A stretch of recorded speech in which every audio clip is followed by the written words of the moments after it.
Biraz böyle kenar.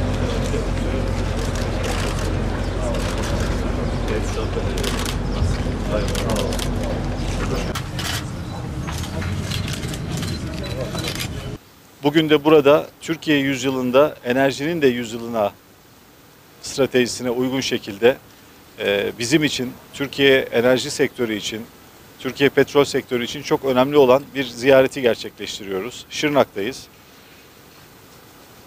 Hakikaten Şırnak bu son dönemde gerçekleştirdiğimiz keşiflerle çok önemli bir petrol merkezine dönüşüyor.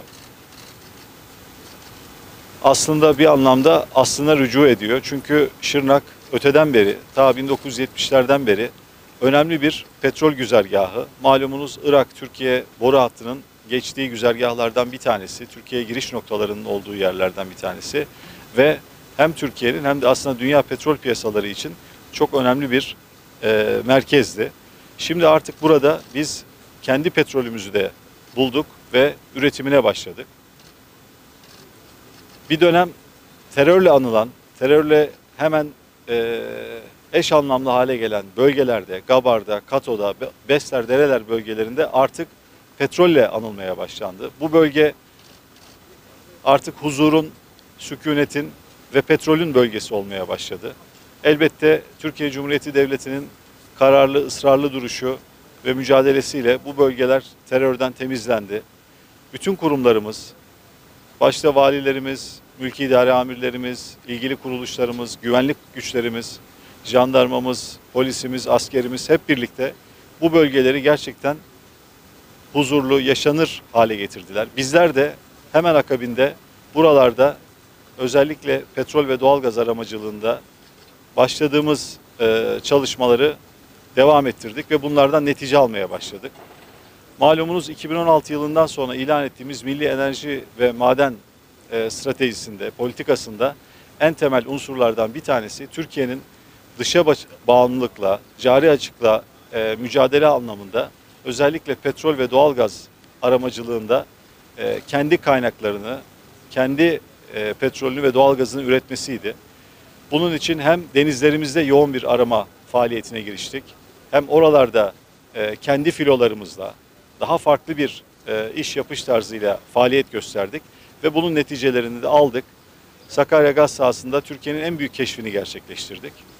Şimdi karalarda da daha önce gidilmemiş bölgelerde faaliyetlerimizi yoğunlaştırdık. Sismik faaliyetlerimizden sonra sondaj faaliyetlerinde de yine buralarda çok önemli sonuçlar aldık.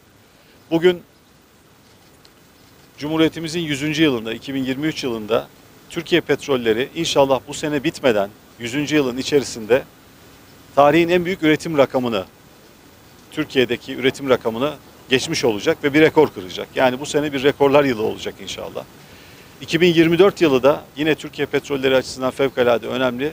70. yılında Türkiye Petrolleri inşallah bu üretim rekorlarını daha da yukarı taşıyacak ve 200 bin varil günlük bir üretime ulaşacak.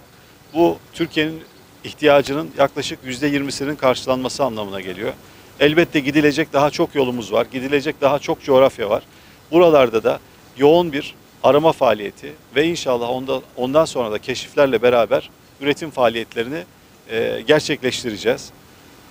Kato'dan geldik buraya. Kato'da da biliyorsunuz bir sondaj faaliyetimiz var. Ama inşallah oradan da ümitliyiz.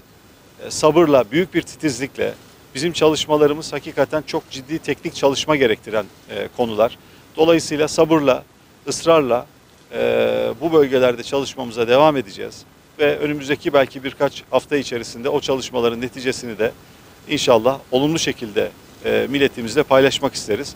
Ama bizim temel prensibimiz yeni dönemde sahada daha çok olmak, sizlerle belki daha çok hep beraber olacağız, dolaşacağız ülkemizin her yerine ve bu neticeleri milletimizle, bu aziz milletle paylaşacağız ve elimizden gelen gayreti bu dönemde göstermiş olacağız.